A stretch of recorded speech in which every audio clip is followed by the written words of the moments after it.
Misconception क्या है? I am perfect the way I am, which you are obviously. पर पता है हम इस चक्कर में क्या करते हैं, हम अपने आप को बोलते हैं I am perfect the way I M, even though if our behavior is hurting the someone else, तब भी हम यही बोलते हैं कि we are perfect the way we are। पर अगर हमारा कोई बिहेवियर सामने वाले को हर्ट कर रहा है, किसी को हर्ट पहुंचा रहा है, किसी को दुख दे रहा है, तो we need to change that। हम ऐसा नहीं बोलते यार मैं किसी के लिए नहीं बदलूँगी, यार हमें किसी के लिए बदलने की कोई ज़रूरत नहीं होती। पर अगर आपका वो बिहेवियर, आपको वो नेचर सही नहीं है, वो सामने वाले को हर्ट कर रहा है, तो आपका ये बिहेवियर सही नहीं है। एंड हमने इस चीज़ को बड़ा नॉर्मलाइज करके रखा है कि यार we are perfect the way we are, even though if it's hurting someone else. कुछ लोग नहीं होते कि यार बोलते हैं I am very straight forward, मैं जो हूँ मुँह पे ही हूँ, एंड वो उस चक्कर में आप लोग को बहुत ज़्यादा हर्ट कर देते हैं, बहुत लोगों को हर्ट कर देते हैं। वो just because they are straight forward, they say anything like anything, कुछ भी बोल देते हैं। वो देखते ही नहीं है कि सामने वाले को बुरा लग रहा है, चाहे वो मजाक में हो, किसी भी तरीके से हो, वो कुछ भी बोल देंगे। एंड फिर दे से आई एम वेरी स्ट्रेट फॉरवर्ड, मैं मुँह पे हूँ जो हूँ। पर इसका मतलब ये नहीं कि तुम कुछ भी बोल दो, कुछ भी, राइट। आई थिंक अक्सर हम भी यही बोल के लाइक मान लेते हैं किसी को एंगर इश्यूज़ है, पर आप अपने एंगर इश्यूज़ के चक्कर में किसी और को हर्ट कर रहे हो, तो क्या ये सही है? एंड फिर you are saying that I am perfect the way I am, no you are not. तो आपको उस वक्त अपना बिहेवियर चेंज करने की ज़रूरत है, because that behaviour of yours are is hurting someone else, and that's not good. तो अगर आप भी अपने आप को ये बोल के अपने आप को अंदर ही अंदर प्रोटेक्ट कर रहे हो ना कि यार I am perfect the way I am, even though if it's hurt someone else I don't care, क्योंकि I am perfect the way I am. पर अगर आपका वो बिहेवियर सबके लिए सही नहीं है, वो किसी को हर्ट कर रहा है, then it's not a perfect thing and you need to change it. कभी कभी हम यही भूल जाते हैं कि यार हमें कुछ चीज़ें चेंज करने की ज़रूरत पड़ती भी है। मान लेते हैं कि आप अंडरस्टैंडिंग नहीं हो, उस चक्कर में आप लोगों को ब्लेम भी कर देते हो, तो क्या ये सही है? सामने वाले को अंडरस्टैंड ना करना और ये सोचना कि वो हमें अंडरस्टैंड करे, ये तो गलत है ना। तो उसमें भी आपको थोड़े से चेंजेस तो लाने पड़ेंगे ना, थोड़ा सा अंडरस्टैंडिंग तो होना पड़ेगा ना, वरना तो कोई भी आपका रिश्ता बचेगा ही नहीं। क्योंकि you are not being understanding, you are just expecting from people to understand you. Why will they? क्यों वो अंडरस्टैंड करें आपको, अगर आप खुद उनको अंडरस्टैंड नहीं करना चाह रहे? आप खुद तो उनको अंडरस्टैंड नहीं कर रहे हो एंड आप एक्सपेक्ट करते हो कि वो आपको अंडरस्टैंड करें, क्यों करेंगे? एंड फिर आप बोलते हो हाँ आई am perfect the way I M, and उसी चक्कर में आप दूसरों को ब्लेम भी कर देते हो क्योंकि you are not understanding them. आप खुद के अंदर ही ओवर थिंकिंग करके, खुद ही मिसकंसेप्शन बना के, बिना इस पर्सन से बात करे उसको ब्लेम कर देते हो, फिर बोलते हो कि I am perfect the way I am. No. And उस वक्त हमें पता होना चाहिए कि कौन सी चीज़ें हमें अपने अंदर चेंज लानी है।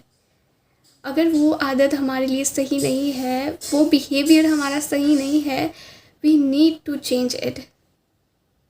First we need to accept that we are not perfect. कुछ चीज़ें हमारे अंदर परफेक्ट है एंड कुछ चीज़ें नहीं है, and that's okay, that's completely okay. पर हम अपनी बुरी आदत को ये कहकर नज़रअंदाज नहीं कर सकते कि I am perfect the way I am, क्योंकि that behaviour of yours is hurting someone else, and that's not a normal thing. एक ये नॉर्मलाइज करने का चीज़ नहीं है, एंड हमें ये बात बहुत समझने की बहुत ज़रूरत है। अगर हम किसी को हर्ट करके बोल रहे हैं I am being straight forward और I am like this only, मैं तो ऐसी ही हूँ, ये तो सही नहीं है ना, क्योंकि आपका ये बिहेवियर सामने वाले को हर्ट कर रहा है और ये बहुत बड़ी बात है।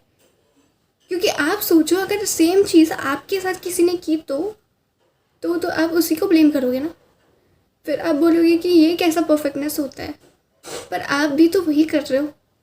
तो अगर आप भी नॉर्मलाइज कर रहे हो इन चीज़ों को ये बोल के कि we are perfect the way we are, I am the perfect the way I am, क्योंकि हम परफेक्ट नहीं है, हमारे अंदर भी बहुत सारी ऐसी चीज़ें हैं जो शायद बुरी आदतें भी है और अच्छी आदतें भी है।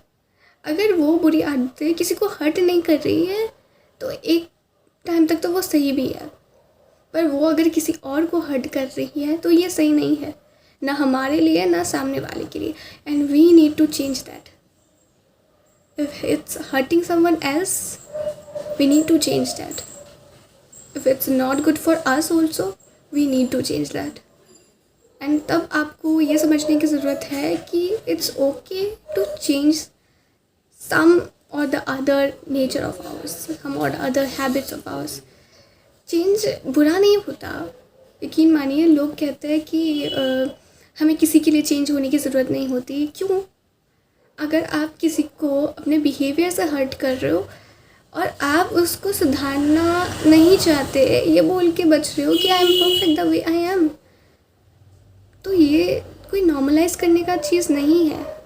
You are just normalizing it. Stop normalizing this thing, because if it's hurting someone else, this is not right. This is not.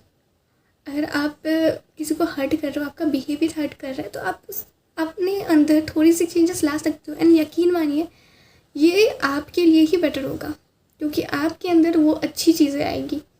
शायद आप ज़्यादा अंडरस्टैंडिंग बन जाओ, या फिर आपके एंगर इश्यूज़ कम हो जाए, थोड़ी सी चेंजेस आ ही जाएंगी। शायद अब पूरी तरीके से एकदम से चेंज ना हो पाओ, बट अच्छी चेंजेस लाना तो अच्छी बात है।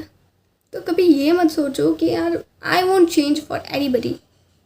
अगर आपके वो रिश्ते हैं, आपके क्लोज वंस ही है, तो उसके साथ ही आप बोल रहे हो कि मुझे सोचने की ज़रूरत नहीं है बोलने से पहले। क्यों नहीं है? तुम्हें सोचने की ज़रूरत है तो सही यार, क्योंकि वो तुम्हारे अपने हैं, तुम उनको कुछ भी बोल के हर्ट नहीं कर सकते। हाँ, if it's important, it's very important to speak, you need to speak there. तब आप ये नहीं बोल सकते कि यार छोड़ो, अपने हैं, क्या हो जाना। बट अगर आपका बिहेवियर, आपकी बातें किसी को हर्ट कर रहा है, वो भी स्पेशली आपके क्लोज वंस को, आप ये नहीं बोल सकते यार। अपनों के सामने तो बोलते हैं, अपनों के सामने ही आपको ज़्यादा केयरफुल रहना पड़ता है कि आप उनको हर्ट तो नहीं कर रहे, कि अपनी बातों से या अपने बिहेवियर से हर्ट तो नहीं कर रहे हो। So you need to know this difference, कि कब आपको बोलना है और कैसे बोलना है, किस तरीके से बोलना है। आपका कोई भी बिहेवियर जो किसी और को हर्ट कर रहा है, वो आपके लिए भी सही नहीं है और सामने वाले के लिए भी नहीं। And you need to change that. तो ये मत सोचिए कि आपका सारा बिहेवियर, सारे के सारे बिहेवियर सही है। अगर आप कुछ गलत भी कर रहे हो तो उसको सही बोल के नॉर्मलाइज मत कीजिए। अगर आपके अंदर कोई कमी है, आप उसे सुधार सकते हो। And if we are not perfect also, we can try to be perfect, right?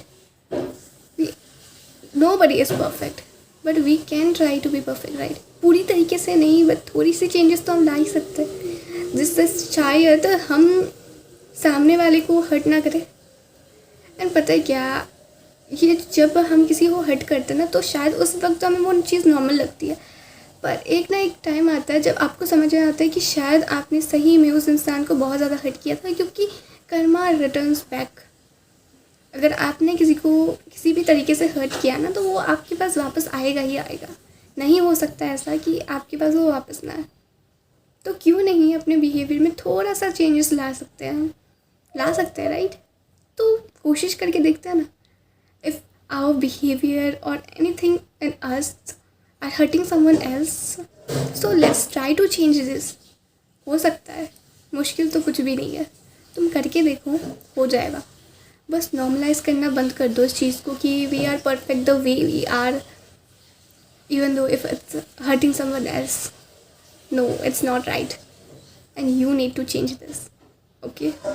If अगर आप भी ऐसा कुछ कर रहे थे, नॉर्मलाइज कर रहे थे इस चीज़ को, अभी से ये करना बंद कर दो, क्योंकि इट्स नॉट नॉर्मल। अगर आपका कोई बिहेवियर किसी को हर्ट कर रहा है, देन इट्स नॉट राइट।